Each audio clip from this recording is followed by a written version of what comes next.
વાર્તાજીમાં પ્રવેશ કરીએ છીએ. આપણે આજે એક વિશેષતા છે. પહેલા તો કહી દઉં કે 84 વૈષ્ણવની વાર્તાજીની અંદર આપણે જોઈ રહ્યા છે છઠ્ઠા વાર્તાજી શેઠ પુરુષોત્તમ દાસજી. આપણે શ્રી રૂક્ષ્મણીબાઈના પ્રસંગ લઈ રહ્યા છીએ. શ્રી રૂક્ષ્મણીજીના, જે રૂક્ષ્મણી બેટી જે શેઠ પુરુષોત્તમ દાસજીના. ગઈકાલે આપણે વાર્તા પ્રસંગ 2નું ચિંતન કર્યું છે, બરાબર ને? આજે આપણે વાર્તા પ્રસંગ 3 એટલા માટે નથી લઈ રહ્યા કારણ કે એની અંદર જે છે એ આપશ્રીનો ત્યાં પછી દેહ છૂટે છે ને એની લીલા છે. એની પહેલા જ્યારે આપણે, કારણ કે દેહ અત્યંત નથી આપણે કરવો, ત્રીજો પ્રસંગ નથી લઈ રહ્યા, ભાવ સિંધુની અંદર પણ આ રૂક્ષ્મણીબાઈના વાર્તાજી બહુ વિસ્તૃત રીતે આપ્યા છે. બહુ સુંદરતાથી, બહુ સુંદર પ્રસંગથી ભાવ સિંધુની અંદર આપેલા છે. એટલે આજે આપણે એનું ચિંતન કરીશું અને એના પછી આપણે જે છે જ્યારે પણ ફરી ભેગા થઈશું ત્યારે ત્રીજા વાર્તા પ્રસંગનું ચિંતન કરીશું. કારણ કે ત્રીજા વાર્તા પ્રસંગમાં ત્યાં દેહ છૂટે છે, એટલે મને થોડું એવું લાગ્યું કે એના પછી નથી લેવું. પહેલા તો આપણે અત્યારે સેવા કરી રહ્યા છે, તો આપણે ત્યારે જ જે છે આપણા આખા જીવન ચરિત્રનું ચિંતન કરીએ અને પછી છેલ્લે ત્રીજા પ્રસંગનું ચિંતન કરીશું શ્રી રૂક્ષ્મણી બેટીજીનું. બરાબર? તો આજે આપણે જે ચિંતન કરી રહ્યા છીએ એ ભાવ સિંધુ ગ્રંથમાંથી આપણે કરવાનું છે. બરાબર? આખી બહુ મોટા વિસ્તૃત વાર્તાજી છે. મેં આજે આખા ચિંતન કર્યા છે, એમાંથી હું જે છે જેટલું પ્રભુ કરાવે આપણે લઈએ. તો એની અંદર વર્ણન એ રીતે આવે છે કે આ જે રૂક્ષ્મણીબાઈ છે, જે શેઠ પુરુષોત્તમ દાસના બેટી જે રૂક્ષ્મણી બેટી જે છે, એમને બાળપણથી જ, જ્યારે આપનો જન્મ થયો ને બાળપણથી જ પ્રભુની અંદર અત્યંત સ્નેહ હતો. બાળ દશાથી જ પ્રભુમાં અત્યંત સ્નેહ હતો. ત્યાં ભાવ સિંધુમાં તો વાર્તાજી એમ કે છે કે 5 વર્ષની વયે તો આપ ફૂલના માલાજી સિદ્ધ કરતા થઈ ગયેલા. 5 વર્ષની વયે તો આપ ફૂલના માલાજી મદન મોહનજીના સિદ્ધ કરતા અને 7 વર્ષની વયે તો પ્રભુના શૃંગાર સિદ્ધ કરવા માંડેલા. એટલે હીરા, મોતી, પન્ના આદિ જેના પણ જે મણી આદિના જે શૃંગાર હોય, જડાઉવાદી શૃંગાર, એ તો કેવલ 7 વર્ષથી શૃંગાર સિદ્ધ કરવા લાગેલા. એવી એમનામાં અતિશય પ્રભુનો જે છે એ પ્રમેય બલ હતું, અતિશય કૃપા હતી. બરાબર? અને જે છે કે 7 વર્ષની વયે તો જે છે જડાઉના શૃંગાર સિદ્ધ કરવા લાગી ગયેલા અને 5 વર્ષે તો નાની ઉંમરમાં તો ફૂલના માલાજી સિદ્ધ કરતા.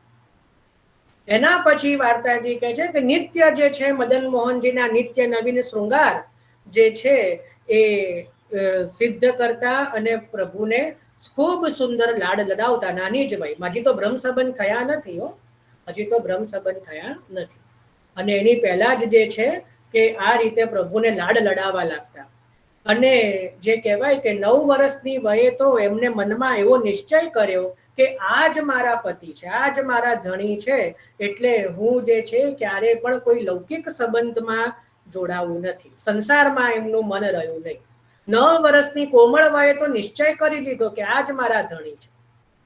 ખ્યાલ આવ્યો? અને એના પછી તો જે છે શ્રી મહાપ્રભુજી પધાર્યા કાશી અને જ્યારે શેઠ પુરુષોત્તમ દાસ શરણે આવ્યા ત્યારે શેઠ પુરુષોત્તમ દાસ, એમના પત્ની પુરુષોત્તમ દાસીના પછી આ જે બેટી રૂક્ષ્મણીબાઈ અને બેટા ગોપાલદાસ, આ સહકુટુંબ સર્વ જ્યારે શરણે આવ્યા અને નામ નિવેદન આદિ થયું પછી તો જે છે રૂક્ષ્મણી બેટીજીને મદન મોહનજીના અલૌકિક દર્શન થવા લાગ્યા.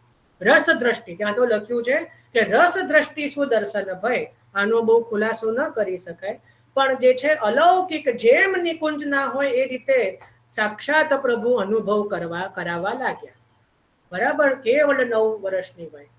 હવે થયું એવું કે શેઠ પુરુષોત્તમ દાસજીના એક બહેન હતા, એટલે ફોઈ. આમે ફોઈ હોય ને એ બધાને ખબર હોય કે થોડું ભાઈના ઘરમાં એમને પોતાનું ઘર સાચવે ના સાચવે, ભાઈના ઘરની ચિંતા બહુ હોય. બરાબર? એને કહેવાય ફોઈ. કારણ કે નાનપણથી રહ્યા હોય એટલે પોતાનું ઘર સાચવે ના સાચવે પણ હંમેશા ભાભી અને પેલા નણંદમાં કે એમાં હંમેશા એ તકરાર કેમ હોય? કારણ કે કઈ કે ભાઈ તું તારું ઘર સાચો ને તારે અમારા ઘરમાં આવીને પેલું પેલું એ કરવાની ક્યાં જરૂર છે? એટલે આ કેસમાં પણ એવું બન્યું કે શેઠ પુરુષોત્તમ દાસના બહેન જે બીજે મેરેજ કરેલા, કાશીમાં જ રહેતા, પણ આખો દિવસ અહીંયા શેઠ પુરુષોત્તમ દાસજીના ઘરમાં અવન જવન રહેતી. એટલે જ્યારે આ રૂક્ષ્મણીબાઈ જે છે, રૂક્ષ્મણી બેટી જે છે એ 9-10 વર્ષના થયા એટલે જાતે જ કોઈનું જે છોકરા જોડે સગાઈ નક્કી કરી દીધી, કોઈને પૂછ્યા વગર. ના ભાઈને પૂછ્યું, ના કોઈ પોતાની ભાભીને પૂછ્યું. પહેલાના સમયમાં તો એ રીતે નક્કી થઈ જતું. એટલે કોઈ સારો જે કહેવાય કે છોકરો જઈને પોતે જ નક્કી કરી આવ્યા, કારણ કે ફોઈ છે. હવે ફોઈ શબ્દ જ કાફી છે, બરાબર.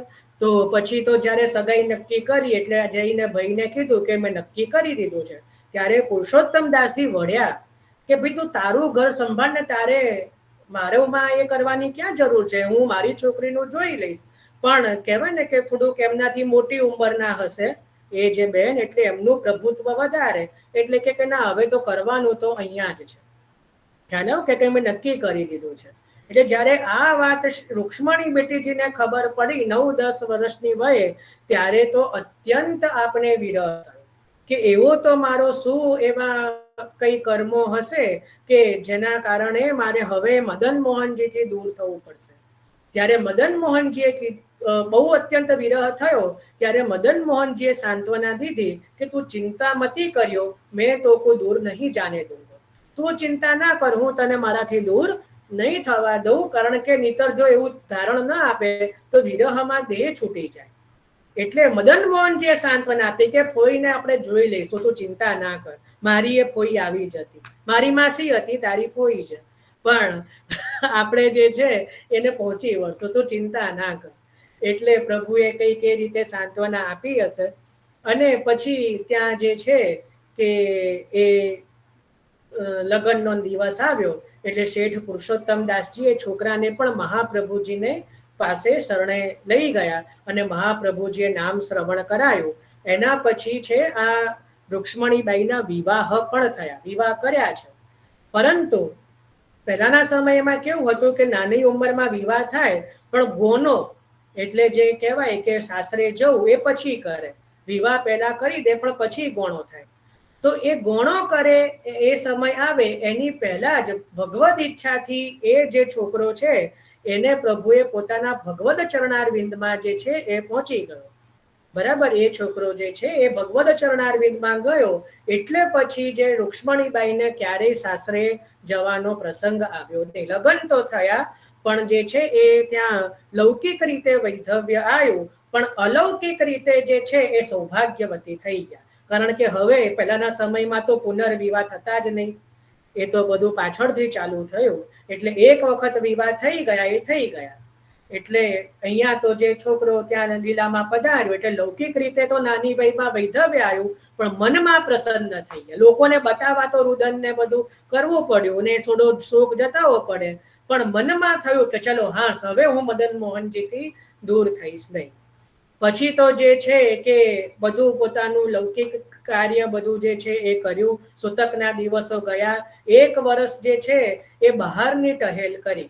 કારણ કે 1 વર્ષ સુધી શાસ્ત્ર એવું કહે છે કે કોઈ સ્ત્રીનો જો પતિ જો એ રીતે જાય તો 1 વર્ષ સુધી ભગવદ સેવાનું ત્યાં જે છે પ્રતિબંધ રહે, એવું પ્રાચીન પરંપરા હતી. તો 1 વર્ષ સુધી તો બહારની સેવા થઈ, પણ મનમાં જે છે મદન મોહનજીના શ્રીઅંગની સેવા, એટલે જેમ પહેલા શૃંગાર કરતા, ચરણ સ્પર્શ કરતા, એનો મનમાં તાપ બહુ રહેતો નિત્ય, કે ક્યારે મને મદન મોહનજી સાક્ષાત સ્વરૂપનો જે છે એ સ્પર્શ કરાવશે, ક્યારે પુનઃ હું શૃંગાર કરી શકું, ક્યારે પુનઃ સામગ્રી કરી શકું, એવો મનમાં બહુ તાપ થતો.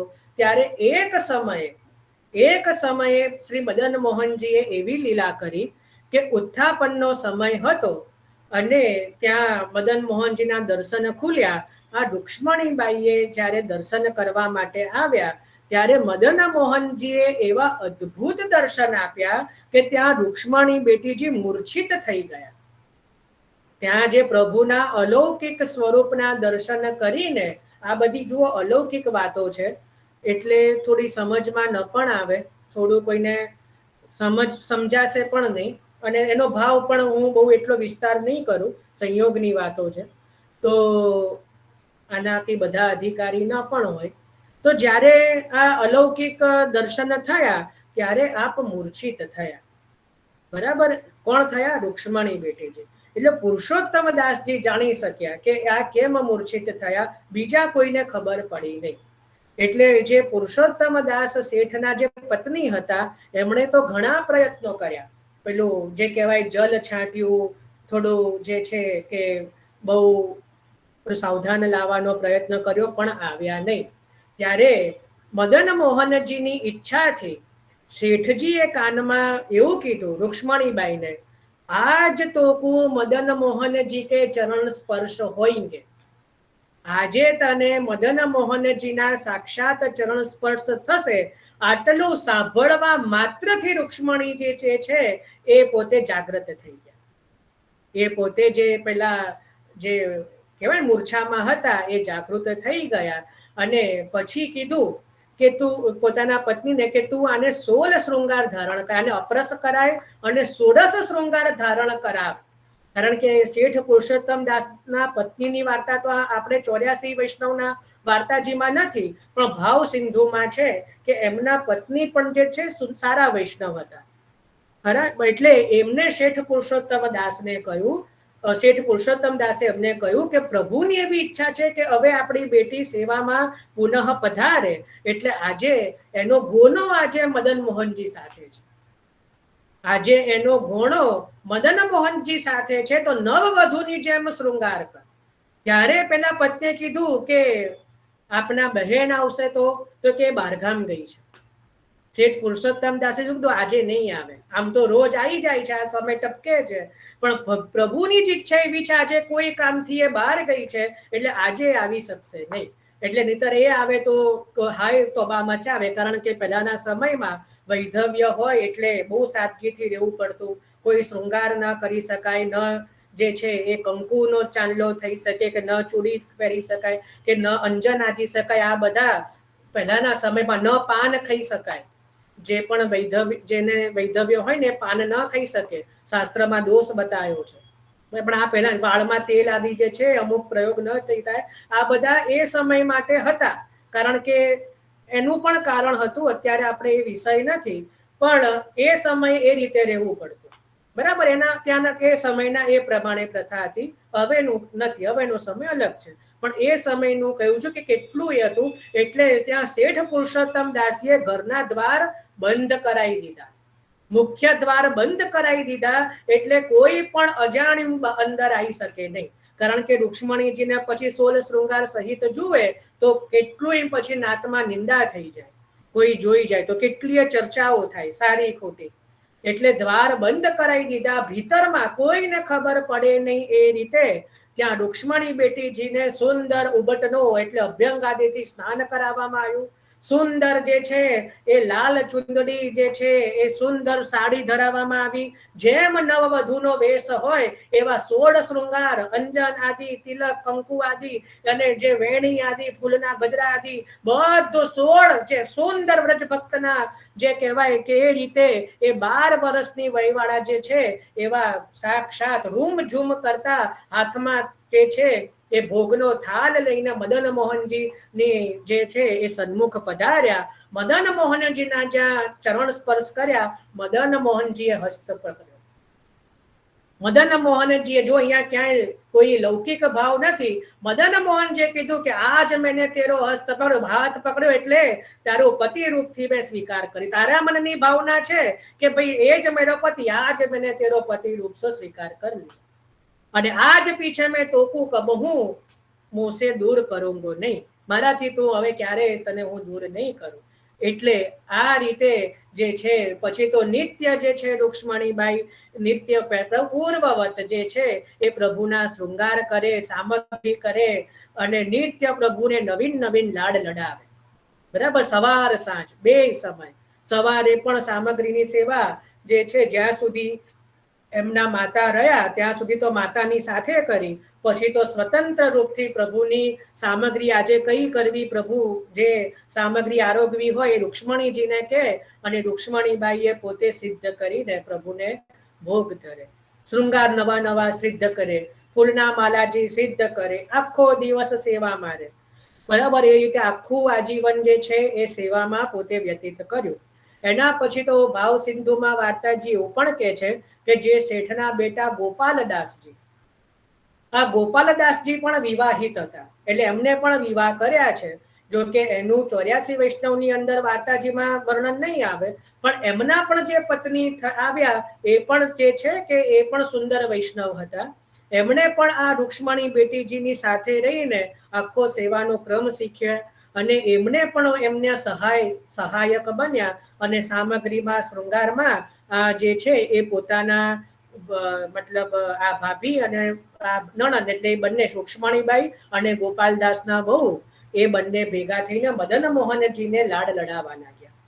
અને પછી તો જે છે કે મદન મોહનજી જે નિત્ય નવીન પ્રકારના જે છે કોઈ પણ સામગ્રી આદિ હોય આ રૂક્ષ્મણી બેટીજીને કહે અને સિદ્ધ કરે, શૃંગાર સિદ્ધ કરે અને એટલી 24 કલાક સેવામાં મગ્ન રહે. 24 કલાક જે છે કંઈક ના કંઈક સેવા કરતા હોય અને એના કારણે એ ક્યારેય પણ જે છે એ ગંગા સ્નાને પણ જે છે પધારતા નહીં, ક્યારે પણ ઘરનો ઉંબરો પણ ઓળંગતા નહીં, કારણ કે સમય જ રહેતો નહીં. એટલે ઘણા જ્ઞાતિમાં એવી નિંદા થઈ, જો કુછ તો લોગ કહેંગે લોગો કા કામ હે કહેના, બરાબર ને. તો હવે ઘરની બહાર નથી જતા તોય નિંદા થઈ કે આ રૂક્ષ્મણી બેટીજી ક્યારેય ગંગા સ્નાન કરતા નથી. એટલે આ શેઠ આ જે એમનો મામા હતો, હવે એમાં મામાનું નામ આવે છે, પેલી ફોઈ તો કદાચ પછી જતી રહી હશે પરધામ, એટલે હવે એક મામા આવ્યો કે ભાઈ બેટી જ્ઞાતિમાં નિંદા બહુ થઈ રહી છે, તારે ગંગા સ્નાને જવું જોઈએ. તો ત્યાં રૂક્ષ્મણી બેટીજી શું કહે છે કે મેરો તો યહાં હી ગંગા સ્નાન હોત હૈ, એટલે એ તો સેવાની વાત કરી રહ્યા છે, તો મેં બહાર ગંગા સ્નાન કો કહાં જાઉં. એટલે મામા સમજ્યો નહીં, એ તો કે ઘરમાં કહાં શું ગંગા સ્નાન હો રહ્યો. તો જ્યાં આટલું બોલે છે તો ત્યાં શેઠ પુરુષોત્તમ દાસીનો જે ચોક છે, જે ચોક પહેલાના સમયમાં તો ચોક હતા, જે પહેલાના અત્યારે પણ તમે હવેલીઓમાં જાઓ તો પ્રભુનું પેલું નીચ મંદિર આગળ ચોક આવે અને પછી તિબારી આવે કે નહીં. તો જે ચોક છે એ ચોકની અંદર સ્વતઃ 3 ધારાઓ 3 દિશામાંથી વહેવા લાગી, કે એક ગંગાજીની, એક યમુનાજી અને એક સરસ્વતી. એ ત્રણેય ધારાઓ ત્યાં રૂક્ષ્મણીજીની 3 બાજુથી વહેવા લાગી. એક બાજુથી ગંગાજીની ધારા, એક બાજુથી યમુનાજી, એક બાજુ સરસ્વતી. એવા દર્શન મામાને થયા. અને જે છે કે આ 3 ધારાઓની વચ્ચે જે છે એ રૂક્ષ્મણીબાઈ ઉભા છે. એટલે મામા પણ જો અહીંયા વિશ્વરૂપના દર્શન યશોદાજી કેવા ચકિત થયા, અને એ રીતે અહીંયા પણ ત્યાં મામા ચકિત થયો કે બેટી મેં તેરો સ્વરૂપ જાન્યો નહીં, મોકું ક્ષમા કર દે. આજ પીછે મેં તોકો કહું કછું કહુંગો નહીં, આજ પછી તને ક્યારેય કશું કહીશ નહીં. તો 3 ધારાઓ જે વહેવા લાગી એ 3 ધારા કઈ છે? ગંગાજીની, યમુનાજીની, સરસ્વતીજી. પૂછવાનું તો હું એટલું બધું જે કહેવાય ને કે નહીં કરું, કારણ કે પ્રશ્ન પૂછીશ તો બધા બહુ અલગ અલગ અટપટા જવાબો આવશે. તો આમાં સમજ્યા શું? રૂક્ષ્મણીબાઈની 3 બાજુથી ધારાઓ વહી, એક તો ગંગાજી, યમુનાજી ને સરસ્વતી. આનો ભાવ શું? તો કે છે રૂક્ષ્મણીબાઈ 3 સેવાઓમાં પ્રવીણ છે. કઈ 3 સેવા? તો કે ભગવદ સેવા, ગુરુ સેવા અને વૈષ્ણવ સેવા. એટલે એ 3 સેવાઓ અદ્ભુત રીતે કરી રહ્યા છે, એટલે ત્યાં 3 ધારાઓ પ્રગટ થઈ ગઈ. આ 3 સેવા એ જે છે એ ગંગા યમુના સરસ, આ પુષ્ટિ માર્ગની ગંગા યમુના સરસ્વતી કઈ? તો કે ભગવદ સેવા, ગુરુ સેવા અને વૈષ્ણવ સેવા. આ 3 સેવાઓ એમને આજીવન એટલી અદ્ભુતતાથી કરી કે 3 ધારાઓ લૌકિકમાં પણ એ જે છે 3 ધારાઓની મધ્યમાં જાણે રૂક્ષ્મણીજી ઠાડા છે એવા દર્શન એમણે પોતાના મામાને કરાયા. તો એ ધારાઓ કઈ છે? તો કે છે કે ભગવદ સેવા, ગુરુ સેવા અને વૈષ્ણવ સેવા. ખબર પડી ને? તો આપણા માર્ગમાં તો આ જે 3 સેવા એ 3 તીર્થ છે, એ સિવાય બીજા કોઈ તીર્થનો આશ્રય આપણે કરવાની જરૂર રહેતી નથી. ખ્યાલ આવ્યો? એટલે આવા દર્શન જે છે રૂક્ષ્મણીબાઈએ કરાયા. એના પછી તો કીધું કે મણિકર્ણિકા ઘાટ ઉપર જ્યારે શ્રી ગુસાઈજી પધાર્યા ત્યારે જે છે ગુસાઈજીના દર્શન કરવાના બહાને જે છે એ ત્યાં ગંગા સ્નાન પણ કર્યું, એટલે લૌકિક અપવાદ પણ મટી ગયો કે ભાઈ જો ગંગા સ્નાન કરી લીધું અને પછી ગુસાઈજીને પણ જે છે એ ત્યાં મળ્યા, ગુસાઈજીને પણ ઘરે પધરાવ્યા અને જે કીધું કે ત્યાં ગુસાઈજીએ પણ પછી તો વારંવાર આપના ઘરે પધારતા બિરાજતા અને ગુસાઈજી બહુ સરાહના કરતા કે ભાઈ ખરેખર તો આવા ભગવદીઓનો સત્સંગ નિત્ય કરવો જોઈએ, આવા ભગવદીઓ જોડે નિત્ય પ્રભુની ચર્ચા કરવી જોઈએ, પણ અમારી જોડે જે છે ઘણા કાર્યો હોવાથી થઈ ત્યાં ગુસાઈજી પોતે એવો ખેદ પ્રગટ કરતા કે અમે વધારે સમય આમની સાથે નથી રહી શકતા, બાકી આવા ભગવદીઓનો સંગ તો સદા કરવો જોઈએ. એટલે કહેતા કે ભાઈ આપનાથી તો ક્યારેય પ્રભુ જે છે આપનું ઋણ ચૂકવી શકશે નહીં. વિચાર કરો કે આપનું ઋણ ક્યારેય પ્રભુ ચૂકવી શકશે નહીં, એવી સેવા કરી. ખ્યાલ આવ્યો કે નહીં? તો એ રીતે જે છે રૂક્ષ્મણીબાઈ નો આખા જીવનનો વૃતાંત છે. અને પછી જે છે કે આપનો જે દેહ છૂટ્યો એનો જે વાર્તા પ્રસંગ 3 છે એની અંદર ચિંતન આવશે. તો આજે આપણે જે છે વાર્તાજીનું ભાવ સિંધુની અંદરથી શ્રી રૂક્ષ્મણીબાઈજીનું જે ચરિત્ર, જીવન ચરિત્ર સંક્ષિપ્તમાં આપણે પાન કર્યું. અધિકમાં તો બહુ પ્રગટ કેટલું કરી શકીએ, પણ સંક્ષિપ્તમાં જે છે જેટલું થઈ શકે ને પ્રભુની ઈચ્છાથી એ આપણે અહીંયા કર્યું છે. બરાબર, તો આજે આપણે અહીંયા એ વાર્તાજીના પણ સત્સંગને વિરામ આપીએ છીએ અને આજના સત્સંગને વિરામ આપીએ છીએ. કોઈને કંઈ પ્રશ્ન કે ચિંતન હોય તો કરો, નહીતર આશ્રયનો પદ લઈએ.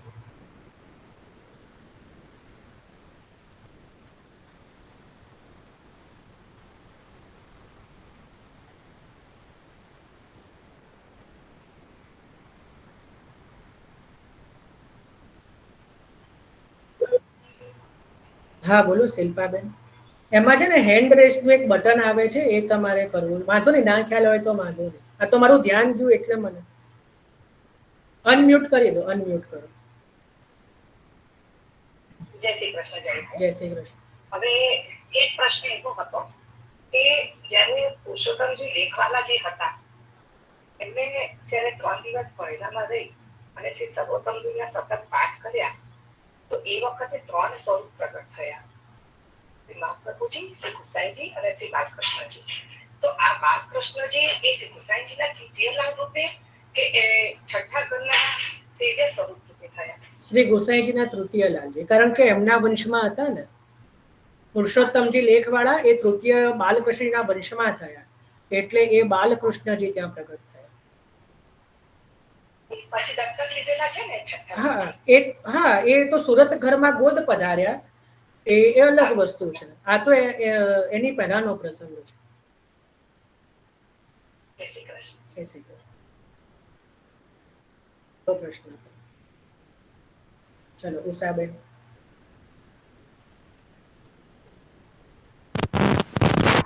ભાવ સિંધુ, જય શ્રી કૃષ્ણ. જયભાઈ, જય શ્રી કૃષ્ણ.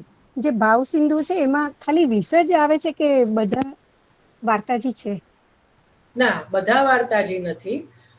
જે મુખ્ય અમુક ભગવદીઓના ચિંતન કે જે 84 વૈષ્ણવના વાર્તાજીથી અધિક જ્યારે ગોકુલનાથજીએ કહ્યા અને જે એમની નિકટના ભગવદીઓએ જે પ્રસંગો લખી લીધા એનો એક જે સંગ્રહ થયો એનું છે ભાવ સિંધુ. એટલે એમાં બધા જ વૈષ્ણવોના વાર્તાજી નથી, અમુક મુખ્ય જે બહાર પ્રગટ કરવા જેવા લાગ્યા નહીં બધા માટે, એવા અમુક જે ક્યાં તો પછી શ્રી ગોકુલનાથજી અલગથી પાછળથી જ્યારે પ્રસંગો કયા એનો સંગ્રહ છે, એટલે એમાં બધા વાર્તાજી નથી. હા, એટલે મારી પાસે જે છે ને ગ્રંથ એમાં 20 જ છે વાર્તાજી. 20 બી બહુ છે. 20 એટલે તો વધારે છે. એટલે 20 બી ઘણા છે. બરાબર. અને તમે જે આ પુરુષોત્તમ શેઠજી વાત કરો છો એ આપણે મહાપ્રભુજીના પિતા શ્રી લક્ષ્મણ ભટ્ટજી ખરા ને, એમના શિષ્ય હતા આપણે કૃષ્ણ દિવાન કૃષ્ણદાસ કરીને ચૌડાનગરના, અને એમના પુત્ર હતા, એમને પુત્ર નહોતું પણ એ લક્ષ્મણ ભટ્ટજીએ એમને આશીર્વાદ આપ્યા હતા એ અને દામોદર એમનાથી પુત્ર સંભળવાલા તમે મિક્સ કરી ના રહ્યા ના ના ના ના ના આમની જ વાત છે, આમની જ વાત છે. છો. લક્ષ્મણ ભટ્ટીજીએ જે આશીર્વાદ આપ્યા ને મહાપ્રભુજીના પિતાશ્રી, એટલે જ્યારે મહાપ્રભુજીનો પ્રગટ નહોતા થયા ત્યાર પહેલાની વાત છે. મને ખબર છે આ સંભરવાલાજીનો પ્રસંગ છે ભાવ સિંધુમાં આપ પુનઃ વાંચી લો. ભાવ સિંધુમાં નહીં, મેં છે ને આપણે અ શ્રીનાથજીનું જે આપણે મહાપ્રભુજીનું જે અ ચરિત્ર વાંચીએ ને એમાં છે મેં પહેલા જ લખેલું. કીધું ને કે પ્રામાણિક ગ્રંથો વાંચવા. મારે તો એક્ઝામનું પુસ્તક આવ્યું હતું ને એમાં હતું. હા, વાંધો તમને યાદ નહીં હોય કારણ કે બહુ સમય થઈ ગયો. આપણે આ વસ્તુ દામોદરદાસ સંભરવાલાજીમાં લઈ ચૂક્યા છીએ. બરાબર. એટલે એટલું કે ભાઈ એમ કે અને શેઠ હોય ધારો કે પુરુષોત્તમ માની કે હોય પણ ખરું, હા માની લો તો શું ફરક પડે છે એનાથી? એમને એટલે એ જ મારો પ્રશ્ન એ હતો કે એ જ શ્રી પુરુષોત્તમ એમ હું એ કહેવા માંગતી હતી, બીજું હા કશું નહીં. હશે, હા હા હશે, તો એનાથી બી કઈ હોય તો બી કઈ ફરક નથી પડતો. તો આપણે તો એમના જીવન ચરિત્ર ઉપર જ ચિંતન મેઇન ફોકસ છે આપણું તો. તો હા કદાચ લક્ષ્મણ ભટ્ટજીથી હોય પણ ખરા આશીર્વાદથી, તો પણ કઈ એનાથી કઈ ફરક નથી. પણ આપણે તો શરણે આયા જ્યારે મહાપ્રભુજીના, એના પછીનું જે જીવન ચરિત્ર જે છે આપણે તો એના ઉપર જ વિશેષ ચિંતન કરવાનું છે. જય શ્રી કૃષ્ણ. જય શ્રી કૃષ્ણ. જય શ્રી કૃષ્ણ જયભાઈ. આમાં આપણે કહ્યું ને કે શ્રી રૂકમણીજીને ત્રણેય સ્વરૂપની સેવા ભલી ભાંતિ ફલિત થઈ, એટલે એમાં કઈ રીતે આપણે સમજવું કે ઠાકોરજીની સેવામાં બધાની સેવા આવી ગઈ કે અરે પછી? નહીં નહીં, એમાં હા જો એટલા સુંદર પ્રશ્ન છે. કારણ કે આપનો નિયમ એવો હતો રૂક્ષ્મણી બેટીજીનો કે નિત્ય જ્યાં સુધી વૈષ્ણવોને મહાપ્રસાદ ન લેવડાવે ત્યાં સુધી પોતે પણ પ્રસાદ લેતા નહીં, અને નિત્ય નવીન સામગ્રી કરી પ્રભુને ભોગ ધરતા. અને નિત્ય પહેલાના સમયમાં તો એવું હતું કે વૈષ્ણવોને પણ બહુ પ્રેમથી મહાપ્રસાદ નિત્ય લેવડાવતા. એટલે એ આપણે ત્યાં જુઓ ઠાકોરજીની સેવા, વૈષ્ણવની સેવા અને ગુરુની સેવા, એમાં તન મન ધન ત્રણ પ્રકાર. બરાબર. તો એમાં તન એટલે શ્રી ઠાકોરજીની સેવા જે છે ને એ સદૈવ મન, આમાં તો ત્રણેય આવવું જોઈએ. પણ ધારો કે ત્યાં ગુરુની સેવામાં તો કે આપણે જ્યાં એમના આજ્ઞાનું પાલન કરીએ, એમની ધારો કે ત્યાં ચરણ સ્પર્શ કે એ કરીએ, એમાં ગુરુ સેવા આવી ગઈ કે ગુરુ કઈ વિશેષ આજ્ઞા કરે તો એ રીતે. અને વૈષ્ણવની સેવા એટલે શું? કઈક વૈષ્ણવની આરતી ઉતારવી કે વૈષ્ણવને ભોગ, એવું નથી. વૈષ્ણવની સેવા એટલે વૈષ્ણવને મહાપ્રસાદ લેવડાવે, એમાં વૈષ્ણવની સેવા આવી ગઈ. ખ્યાલ આવ્યો ને? આપણે કોઈ બી વૈષ્ણવને મહાપ્રસાદ લેવડાવીએ, કોઈ વૈષ્ણવને કોઈ આપણે એમને કંઈક જરૂરિયાત હોય તો એ કંઈક એમની ઈચ્છાને કંઈક માન આપીએ, તો એમાં વૈષ્ણવની સેવા. દરેકની સેવામાં એક નિયમ હોય. ગુરુની સેવા એટલે કે આપણે ગુરુની આજ્ઞાનું પાલન કરીએ. બરાબર. એમાં ગુરુની સેવા કે આપણે મહાપ્રભુજીની સેવા કઈ રીતે કરી શકીએ કે ભાઈ મહાપ્રભુજી જે આજ્ઞા કરે છે એનું આપણે પાલન કરવાનો પ્રયત્ન કરીએ, અને એનું જે યથાશક્તિ પાલન કરીએ તો એ મહાપ્રભુજીની સેવા છે. આપણે સેવા એટલે કઈ મંગલાથી શયન સુધીની જે ક્રમ લઈએ એવું કઈ પછી ગુરુ સેવામાં ને વૈષ્ણવ સેવામાં એ ના આવે. દરેકની સેવાના નિયમ અલગ હોય, પ્રણાલિકા બધાની અલગ હોય. એ મંગલાથી શયન સુધીનો જે ક્રમ હોય એ ભગવદ સેવાનો હોય. એ પછી પાછો ગુરુ સેવામાં એ ક્રમ ન ચાલે. ગુરુ સેવામાં તો ગુરુની રીતે સેવા થવી જોઈએ અને વૈષ્ણવોની વૈષ્ણવની રીતે. ખ્યાલ ને? આપણે ધારો કે બધાને એકબીજાને જય શ્રી કૃષ્ણ કહીએ, બરાબર. એકબીજાને દંડવત પ્રણામ કહેવાય નહીં. ખ્યાલ આવ્યો? કારણ કે આપણે બધા જે છે સામાન્ય સામ સામે જે છે એ વૈષ્ણવતાનો વ્યવહાર હોવો જોઈએ. પણ ત્યાં પછી ગુરુ આગળ છે દંડવત થઈ જાય. અને એમાં પણ જો ઠાકોરજી બિરાજતા હોય તો આગળ એમના આગળ તો ગુરુને પણ દંડવત ન થાય. શાસ્ત્ર ને આપણા માર્ગની પ્રણાલિકા પ્રમાણે, કારણ કે ત્યાં તો ગુરુ પણ જે છે એ પણ પ્રભુના દાસ છે. ખ્યાલ આવ્યો ને? એટલે જયારે દર્શન ખુલ્લા હોય ત્યારે તો આપણે ગુરુને પણ દંડવત કરવાના હોતા નથી, કે પ્રભુની સામે તો આપણે એકબીજાને પણ જય શ્રી કૃષ્ણ કહેવાનું હોતું નથી. કારણ કે આપણે બધા એ સમયે પ્રભુના દાસ છીએ.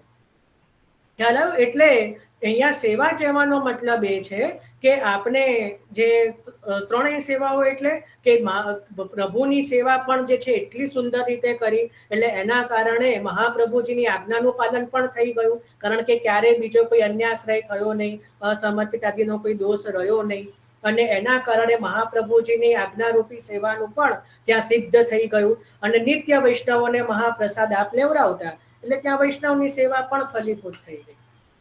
એવો ત્યાં ભાવ ત્યાં સમજવો જોઈએ.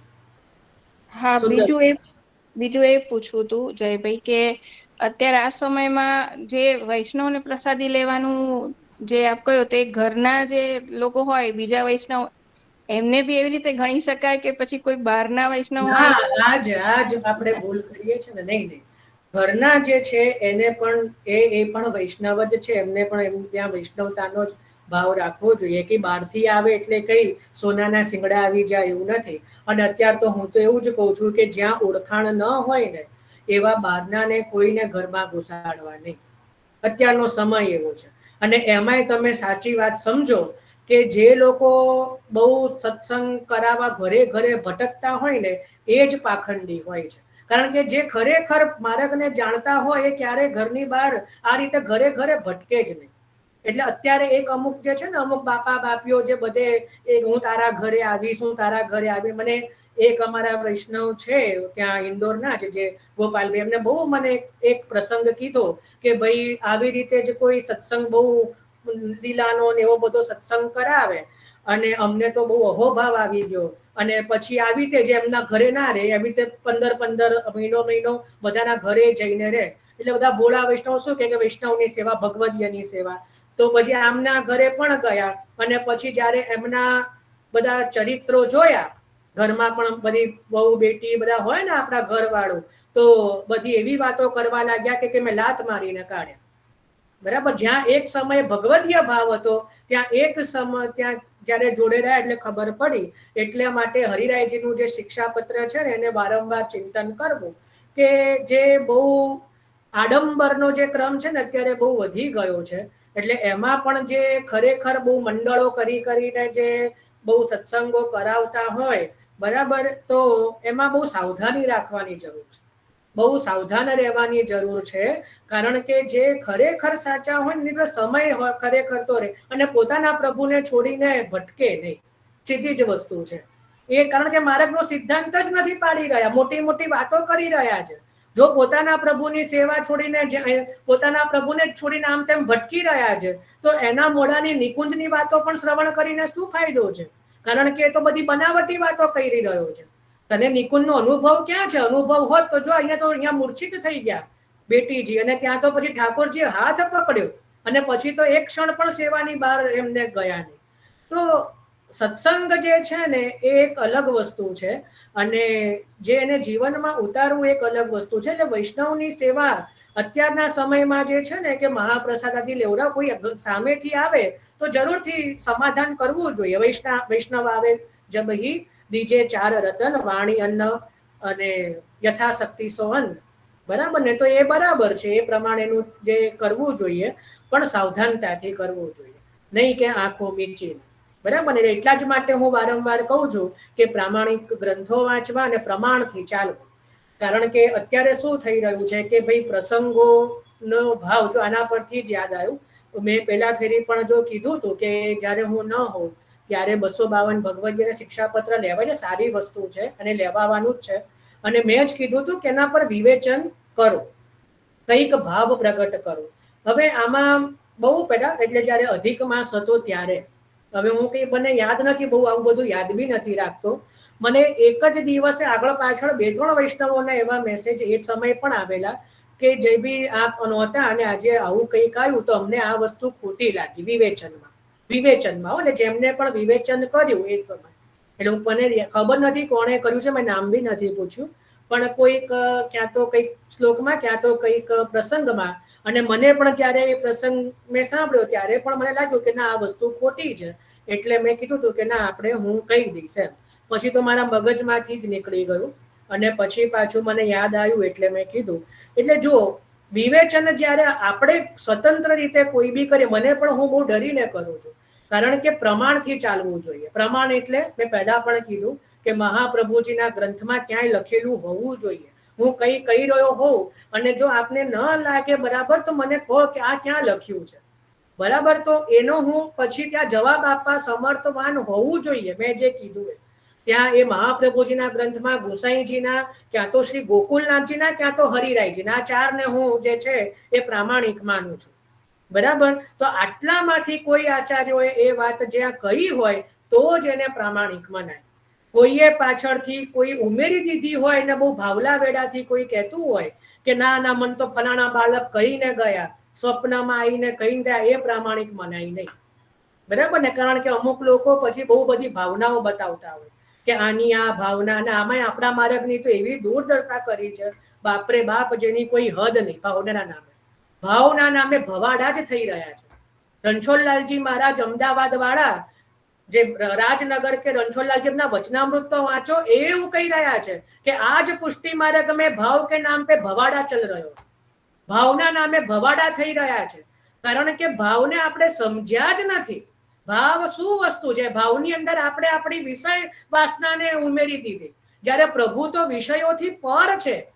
પ્રભુ કોઈ ગોપીજનોના કોઈ દેહના સંબંધ જોડે લેવા માટે લાલાયિત રહે છે એવું નથી. તો એ પ્રભુ જ ના રહે, તો એ પ્રભુ જ ના રહે. જો એમનામાં પણ લૌકિક વિષય વાસના હોય તો એ પ્રભુમાં ને મનુષ્યમાં એમનામાં ફરક શું રહ્યો? પ્રભુ એ જ કહેવાય, કારણ કે સારી આખા બ્રહ્માંડના રચયિતા એ છે. એમના મનમાં વિષય હોય, એમને એવું હોય કે પેલી ગોપીનું આ લઉં, પેલા ગોપીના અંગના આ ભાવથી આ કરું. અરે મૂર્ખા, એ તારા મનની ભાવનાઓ છે. કોઈ હરિરાયજી ક્યાંય પ્રગટ નથી કરી રહ્યા, ગુસાઈજી ક્યાંય નથી કહી રહ્યા. એ તું તારા મનની ઉપજ છે, તારા મનનો મેલ છે, જે તું તારા પ્રભુ ઉપર કાઢી રહ્યો છે. સમજ પડી ને? એટલે આવી કોઈ પણ જે જૂઠી ભાવનાઓ જે છે એ કોઈ પણ બાળકોએ ક્યાંય પણ પ્રગટ કરી નથી. એટલે એવી ભાવના નામે જે બહુ, એટલે જ મેં કીધું ને કે સાંભળવામાં સારી લાગે. આવી જો વાતો હું કરવા બેસું તો કોઈને બગાસું નહીં આવે. જો એવી હું બધી ભાવનાઓ કહું કે આ ગોપીના ભાવથી આ ભાવના, આ ગોપીને મને ખબર છે, મેં વાંચેલી છે, પણ કેમ નથી કહેતો? કારણ કે પ્રામાણિક નથી. બરાબર, તો કોઈને બગાસું નહીં આવે, બધાને આનંદ આવશે, બધાને બહુ ગમશે. કોઈને ત્યાં તો બધાને રસ પડશે, તો બધા કે રસની વાત છે, એવું કે રસની વાલા ભાઈ. એટલે જે છે કે ભાઈ પ્રમાણ સૂચનનું, એટલે મેં કીધું કે ભાઈ સાંભળવામાં સારી લાગે, પણ જો પ્રમાણિક ન હોય એવી વાતો જે છે એને માન્ય કરી શકાય નહીં. કારણ કે ભાવના તો હરિરાયજીએ સહસ્ત્રી ભાવનામાં પણ બતાવી, નિત્ય લીલામાં પણ બતાવી. બરાબર ને? પછી ગુસાઈજીના પણ ભાવના ગ્રંથો છે, દ્વારકેશજીના પણ ભાવના ગ્રંથો છે. તો એમાં કેમ પછી શ્રી ગોકુલનાથજીનું જે છે એમનું પણ એક ભાવનાનું પુસ્તક જે છે બહુ સુંદર છે, રહસ્ય ભાવના. રહસ્ય ભાવના શ્રી ગોકુલનાથજી કૃત છે. આમાં ક્યાંય આ જે બધી ભાવનાઓ છે ને એ જ પ્રામાણિક મનાય. બરાબર, એટલે આના સિવાયની જ કોઈ ભાવના જે કઈ હોય એને કોઈ પણ કોઈ બાપા બાપી કહેતું હોય એને પ્રમાણિક માની શકાય. એમનો નિજી ભાવ છે, એમાં એવું માનવું પડે એમનો સ્વતંત્ર ભાવ છે, પણ પ્રામાણિક ના ગણી શકાય. ખ્યાલ આવો ને? એટલે એટલા માટે આપણે આજના સમયમાં આ દુસંગથી બચવાની જરૂર છે. સત્સંગના નામે જે દુસંગ થઈ રહ્યો છે ને એનાથી આપણે આજે બચવાની જરૂર છે. એટલે બહારનાને તો બહાર જ રાખવા જોઈએ જ્યાં સુધી શક્ય હોય ત્યાં સુધી. અને જે અંદરના કોને કહેવાય કે જેનો ભાવ આપણે મળતો આવતો હોય, જેના વિચારો આપણને ખબર હોય, જેનો ભાવ આપણને ખબર હોય, એને જ પછી અંદર પ્રવેશ કરવો જોઈએ. કારણ કે એકવાર જે ઘરમાં પણ પ્રવેશ કરે ને એ આપણી બુદ્ધિમાં પણ પ્રવેશ કરે અને આપણા મનમાં પણ પ્રવેશ કરે. સમજો, એટલે એક વખત તમે જેને પ્રવેશ આપ્યો તો બહુ સમજી વિચારીને પ્રવેશ આપવો જોઈએ. નહીતર પછી આપણું અત્યાર સુધીનું કરેલું બધું એ જે છે એ થઈ જાય. એટલે ધ્યાન રાખવું જોઈએ. એવું બધામાં જ, કોઈ પણ જે છે બાળકોના પ્રવચનમાં કે કોઈ પણ વૈષ્ણવની વાણીમાં કોઈ બી હોય, બધામાં આ વસ્તુની સાવધાની રાખવી જોઈએ. કોઈની પણ જે છે કે મહાપ્રભુજીના જ ગ્રંથો, ગુસાઈજીના મૂળ ગ્રંથો એનો જ જે છે ચિંતનનો એટલે જ આગ્રહ રાખવાનું કહી રહ્યો છે. સુંદર છે. કૃષ્ણાબેન.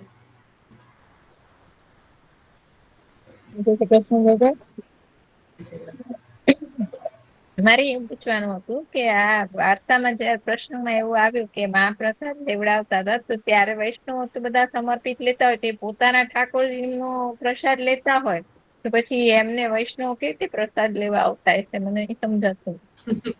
હા, એટલે આ સુંદર પ્રશ્ન છે. એટલે એમાં છે ને પ્રાચીન સમયમાં એવો ક્રમ હતો. અને અહીંયા જો વૈષ્ણવને પ્રસાદ લેવડાવતા એટલે કયા વૈષ્ણવો હોય કે જે પહેલાના સમયમાં એક સ્થળેથી બીજે સ્થળે જતા હોય, બરાબર, રસ્તામાં જે ઘર ત્યાં પહેલાના સમયમાં તે રીતે જવાનું થતું ને, તેવા જે અવર જવર થતા હોય, બારગામથી પધારતા હોય, કે જે ગુસાઈના દર્શન, મહાપ્રભુના દર્શન કરવા અડેલ જતા હોય, ક્યાં તો બ્રજમાં જતા હોય, ક્યાં તો ગિરિરાજજી જતા હોય, તો એ વૈષ્ણવો પણ જો માર્ગમાં થઈને જતા હોય તો એ પણ પ્રસાદ લેવડાવતા. અને બીજું, ક્યારેક ધારો કે માની લો કે મારા પ્રભુનો પાટોત્સવ છે, તો હું નિમંત્રણ આપું કે ભાઈ આજે અમારા ત્યાં મહાપ્રસાદ બધાય લેવાનો છે, કે એવી રીતે જયારે કે ત્યારે બધા પોતપોતાના ઘરે પોતાના પ્રભુનો એક એક કોર લઈ લેતા, એક એક કોર લેતા, અને પછી જે વિશેષમાં મહાપ્રસાદ જે વૈષ્ણવે આમંત્રણ આપ્યું હોય ત્યાં લેતા, બરાબર. તો એ રીતનો પણ ક્રમ હતો કે કોઈ વિશેષ નિમંત્રણ આપ્યું હોય તો ત્યાં પણ એ વૈષ્ણવનો એ આમંત્રણને માન આપીને ત્યાં પધારીને મહાપ્રસાદ લેતા. એટલે એવું નહીં, પોતાના પ્રભુને પણ એ જ રીતે ધરતા. પછી એવું નહીં કે ચલો આજે ઓછું ધરીશું, આજે આપણે નથી લેવાનું તો પછી આપણે નિત્ય 8 રોટલી ધરીએ છે પણ માર તો હવે બીજે લેવાનું છે, તો આજે પ્રભુને 2 રોટી ધરી દઈએ તો ચાલશે. એવું નહીં, પ્રભુને તો જે ક્રમ આવે એ જ આવે. પ્રભુને તો જે એટલા જ માટે આપણે ત્યાં નેગનો ક્રમ કીધો કે ભાઈ નિત્ય જે ધરવાનું હોય એ તો ધરવાનું જ, પછી આપણે લેવું નથી લેવું એ અલગ વસ્તુ છે, બરાબર. પણ પ્રભુને તો નિત્યનું જ બધી સામગ્રી આવે જે પ્રમાણે આવતી હોય. અને પછી જે છે કે એ પછી ગૌગ્રાસમાં કે તો એમના ઘરે કોઈ બીજા વૈષ્ણવ આવીને લઈ જાય તો એ રીતે, નહીતર પછી ગૌગ્રાસમાં જાય. તો એ રીતનો ક્રમ પહેલાના સમયમાં રહેતો.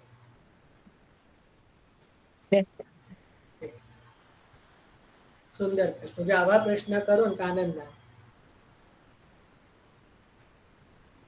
સારું, હવે કોઈને કઈ બેન આપ છે ને આવું કરશો ને તો મારું ધ્યાન નહીં જાય ને તો મને એવું રહેશે. એના કરતા હેન્ડ ઉપર, ત્યાં હેન્ડ ઉપર છે હેન્ડ રેસ નો, એના પર ક્લિક કરો.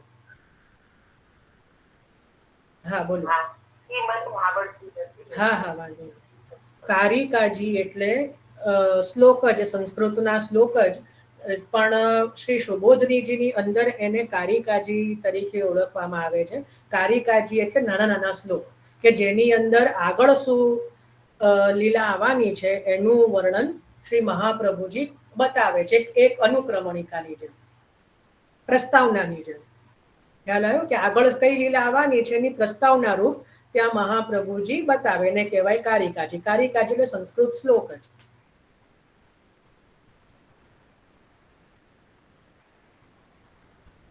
આજે અહીંયા સુધી રાખીએ છીએ. જો કઈ બીજો પ્રશ્ન આદિ ન હોય તો બરાબર, પછી આપણે આગળ પ્રવેશ કરીશું. આશ્રયનું